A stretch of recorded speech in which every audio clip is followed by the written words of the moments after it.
The questioner says, one way to live life is to stay alert in each and every moment. And the other way is of Bhakti Yoga, talked of in texts like the Bhagavatam. And this way says that all actions are to be submitted to God, which means remembering God in each action. Are these two different paths? Do they converge? That's the question.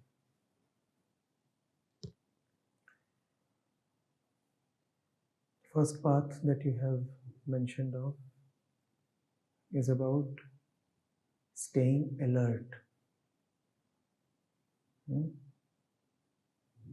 The second path says submit all actions to God. What does that mean?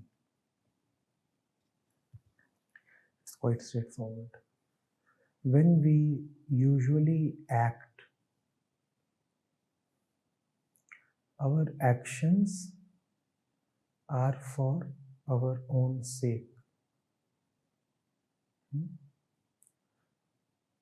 I would request everybody to sit in a way where I may have a look at their faces, where I am able to. Yes, that helps us connect better. Maybe you could come at this side. You are being blocked by the screen.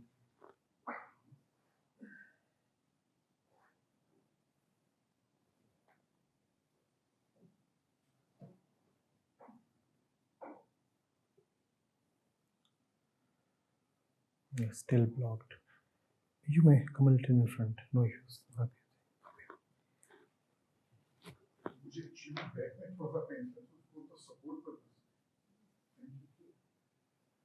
Not there, surely. Fine, stay there.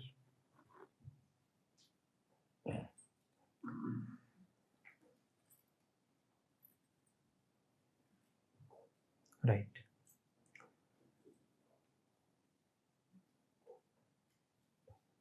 So we are talking about the Bhakti Yoga. And Bhakti Yoga says, submit all actions to God. We are trying to see what that means. In general, whenever we act, our actions are for our own sake. Our actions are therefore submitted to ourselves. We have a small personal domain, and that is what we take our universe to be. That domain is our universe. If you look at what your mind has been thinking of, it is not really much. A few friends, a few family members, your job, your future, your little set of memories, your narrow domain of hopes and expectations and dreams from the future, and nothing beyond that. There is so much happening in the universe. It never flashes in our mind. We have no space for it. It doesn't occur to us. It does not exist for us. So our personal universes are as small as our personal selves. And all our actions are dedicated to these personal selves. These personal selves are small and therefore insecure. They are limited and therefore defenseless. We feel threatened and vulnerable all the time, so all our actions are towards our imagined betterment. I am vulnerable, I am threatened, I need to do something for my upkeep, for my security. If you are not all right, obviously you will act only to help yourself, to protect yourself, to improve yourself. And that's what the life of the ordinary, so-called normal human being is. Dedicated to his own service. What do you work for? I work for myself. It may appear that I work for my family, but the fact is I work for these people because they are related to me, hence I am working for myself. It may appear that I work for an organization, but I work for that organization because it pays me. The day it stops paying me, I won't work for it. Hence, I really work only for myself. Our actions are always dedicated to ourselves. It is rare, almost impossible, to find even one action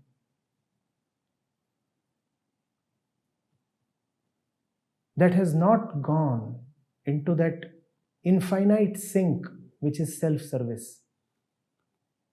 We keep on serving ourselves, yet the service is never complete. The self is so vulnerable, so much inexhaustible, and yet so limited that it keeps absorbing all that you offer it, and yet is always hungry, empty, crying for more.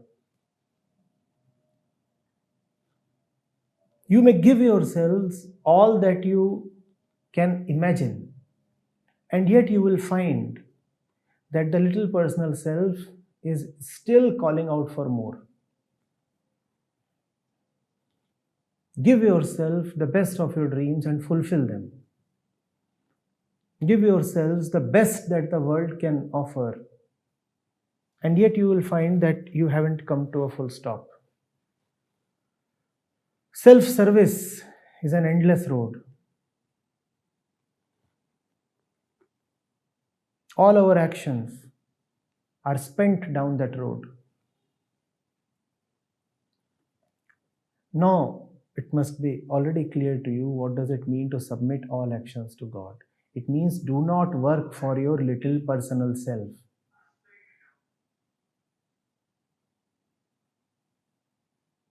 It means do not work for your little personal self.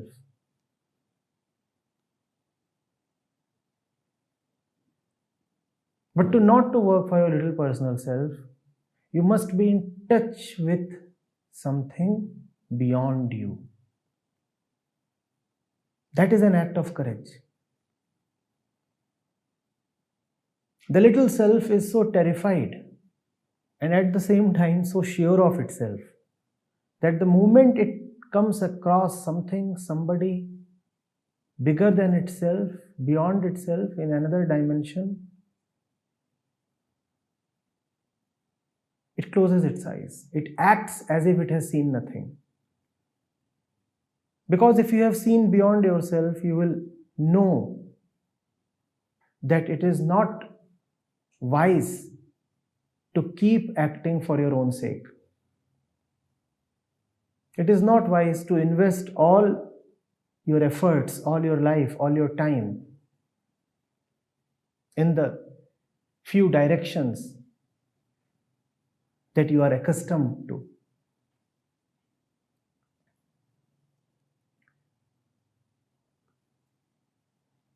One needs to have a certain courage, and one needs to have a certain desire, and one needs to have a certain frustration in order to accept the great, the immense as existent.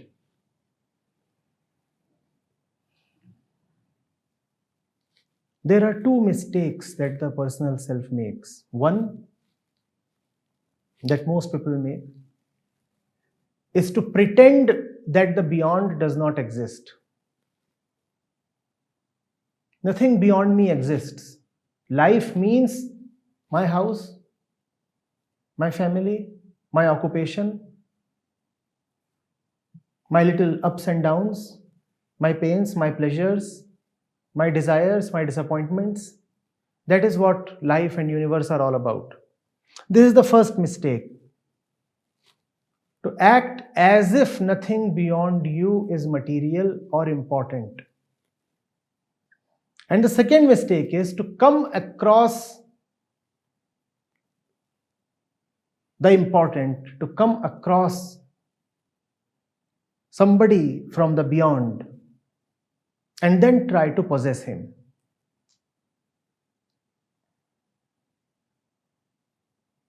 This is a more severe mistake. And this is a more tragic mistake. This is a more tragic mistake because it is a case of so near yet so far. You come across a Jesus, a Krishna, Buddha, and instead of submitting to him, you try to bring him home. This is the more severe mistake of the two. You try to own him, you try to bring him down to your own dimension. You try to co-opt him. You try to make him a part of your existing system, of your existing network, of your existing universe.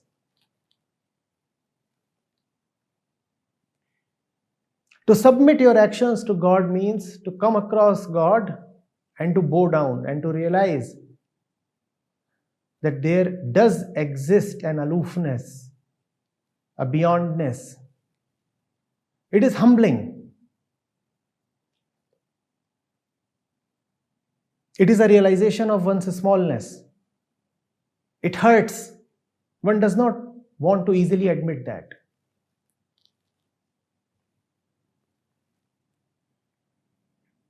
But if you can admit that, then you will know what is right action. If you have really seen something that is not beset with the problems, the frailties that characterize our life, then why not dedicate ourselves to that? That will be the right action. To find something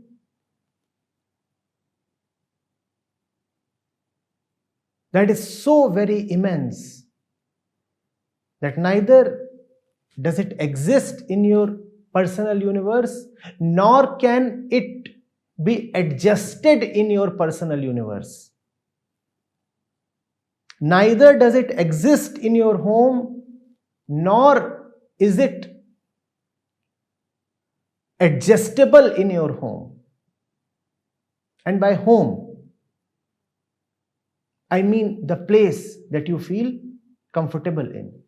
Not only the physical place, but the mental place.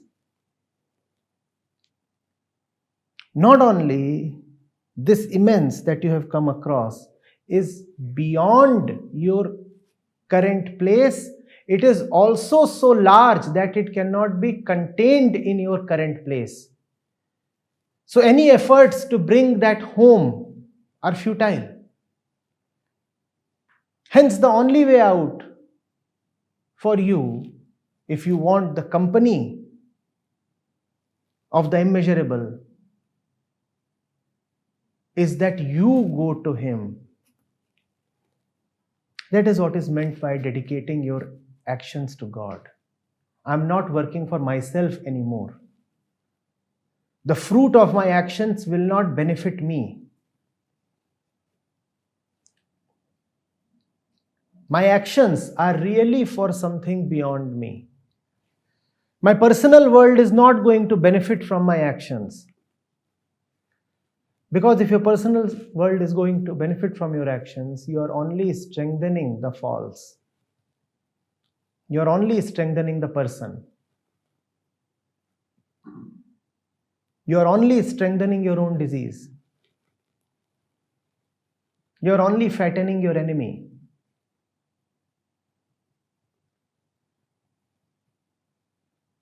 So what do you work for? I don't know. Whom do you work for? I don't know. What do you get out of this work? I don't bother. I don't bother. If I am someone who is desirous of fruits from my work, then that surely means that I am working from a point of incompleteness.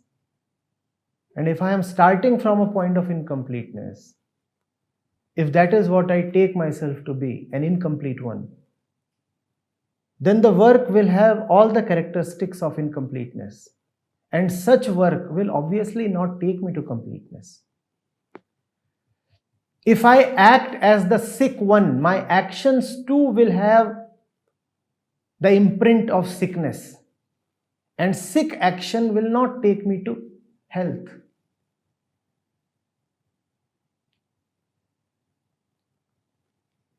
Getting it? Right action is when one is not acting for herself or himself. Right action is when the fruit of the action will dissolve you rather than continue you or strengthen you.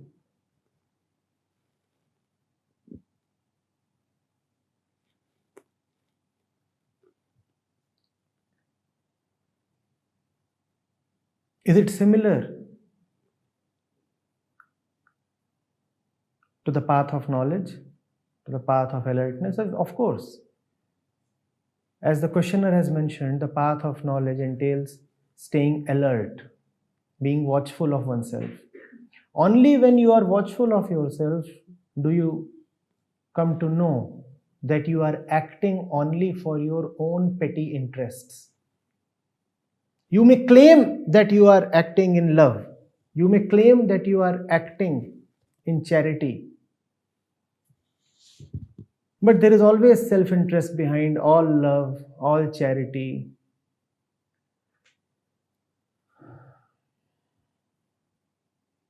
No altruism is possible for the ego.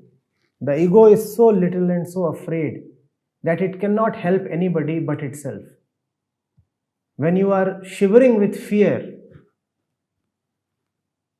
the interests of others, the welfare of others does not matter to you. A terrified mind will first and foremost be bothered about its own security. That's what one needs to be alert of. Otherwise, it is easy to be deluded by one's own intentions, self-proclaimed intentions. You may say, you see, I did nothing for myself and all my life I have been serving you kids.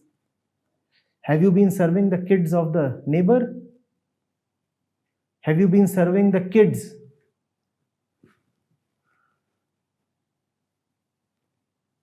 from the slum society nearby? But look at the bold assertion. I have dedicated my life to my family. You don't even see the incongruity contained in the very statement. My family. You did it because there was ownership.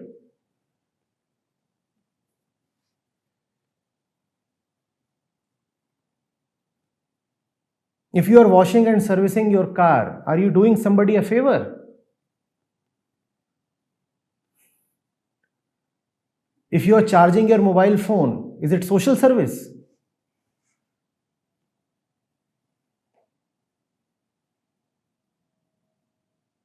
And there are so many people who feed their kids just as one charges the mobile phone for use. Why do you charge the mobile phone? And if you're really alert and you look at the world around, is it not so that we feed our relationships because later on or immediately we want to be fed by them? Do you maintain relationships that are really of no use to you? Neither physical nor material, not even mental. Do you really maintain any such relationship? Either the relationship offers you something or promises to offer you something, or at least stands for something. We are very purposeful people. If there is no purpose contained in anything, we drop it.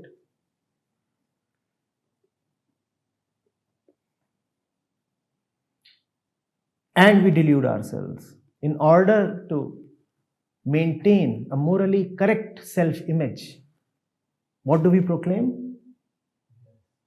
Oh, we are serving. This is love.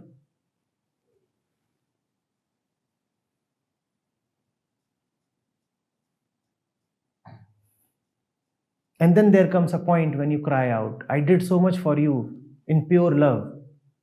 And this is what you are offering me in return? Had it been pure love, would it have come to this statement? Does pure love care for returns? But see how hurt you are when the one you have loved does not fulfill your expectations. A stranger has very little power to hurt you. But the beloved, the loved one, has so much power to hurt you. What does that immediately prove? That you were not just loving, your love was full of expectations. It was hardly love. It was a business deal. I will do this for you and I expect that this is what you will give me. And when you do not get what you want, then you are so hurt. The hurt is the proof of the falseness of our impersonal love, unconditional love. Had it really been unconditional,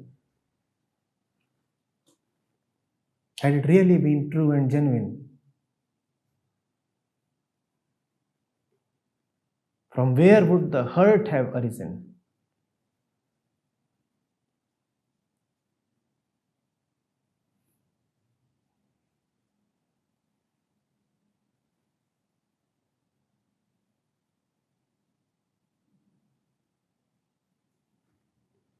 Alertness helps. Alertness helps you see your real motives.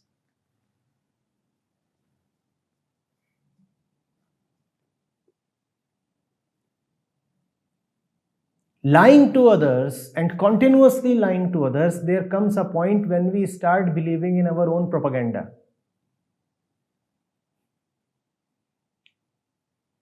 400 times you have told someone, I love you. And now you yourselves feel that you are indeed in love.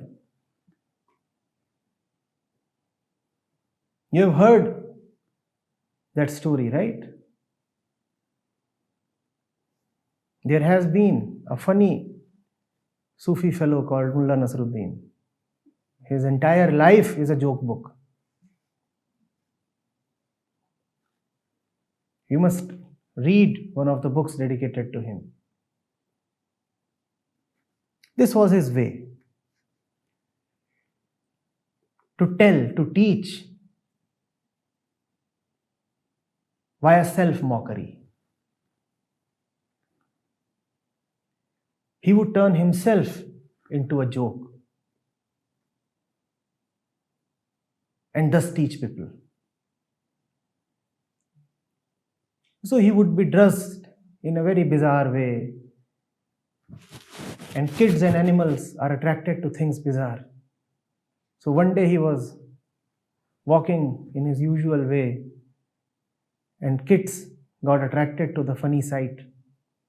And they all came to him and started bothering him. Somebody started tugging at his shirt. Somebody started pulling his sleeves. The ways of kids, as kids are. So, when they had pestered him enough, he devised a trick. He said, hey, listen, all of you, little ones.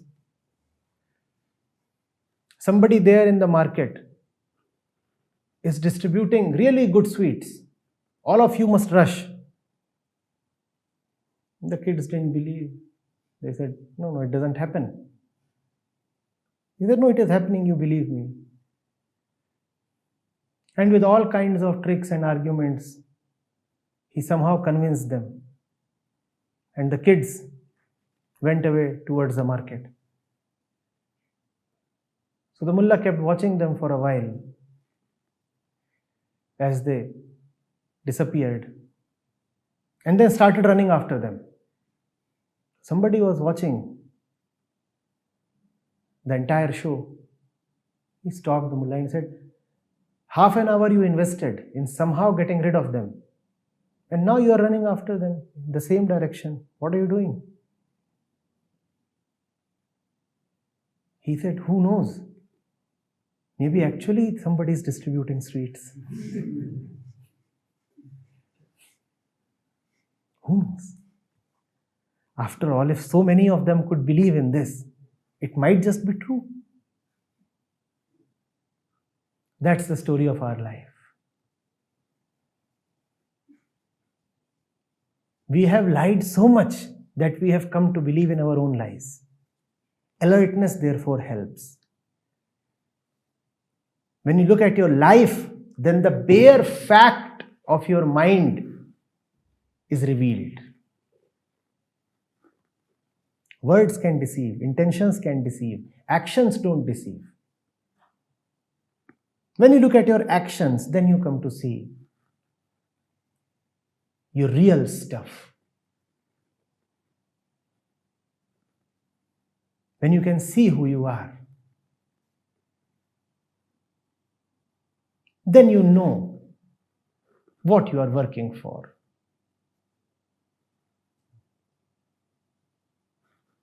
The one you are working for is not worth working for.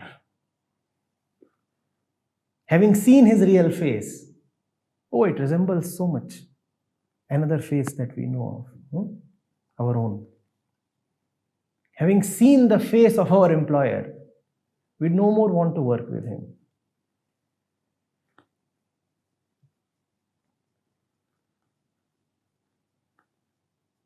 One then really enters the service of the one who is worth serving.